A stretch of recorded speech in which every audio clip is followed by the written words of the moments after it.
Are total wireless phones unlocked? The answer isn't simply yes or no. Whether your total wireless phone is unlocked depends on when it was activated and if you've met the specific service requirements.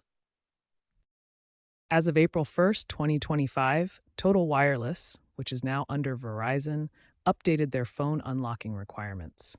This change affects how and when your phone becomes unlocked. The key date to remember is November 23rd, 2021.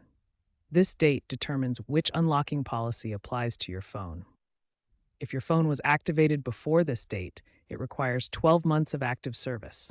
If activated on or after this date, it needs only 60 days of paid active service.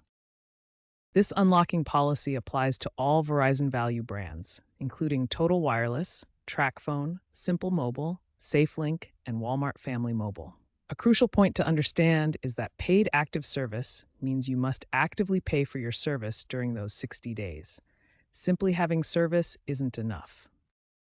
Now that you understand Total Wireless's unlocking policy and the key dates that determine your requirements, the next step is learning how to check whether your specific phone is actually unlocked and what to do if you encounter any issues.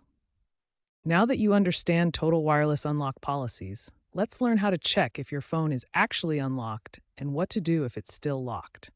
For iPhone users, checking your unlock status is straightforward. Navigate to Settings, then General, then About, and look for Carrier Lock. If your iPhone shows no SIM restrictions under Carrier Lock, your phone is unlocked and ready to use with other carriers. Unfortunately, Android phones don't have a reliable built-in way to check unlock status.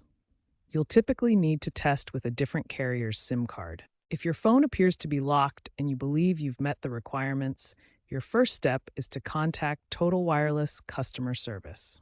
Be aware that some customer service agents may provide inaccurate information about unlock policies.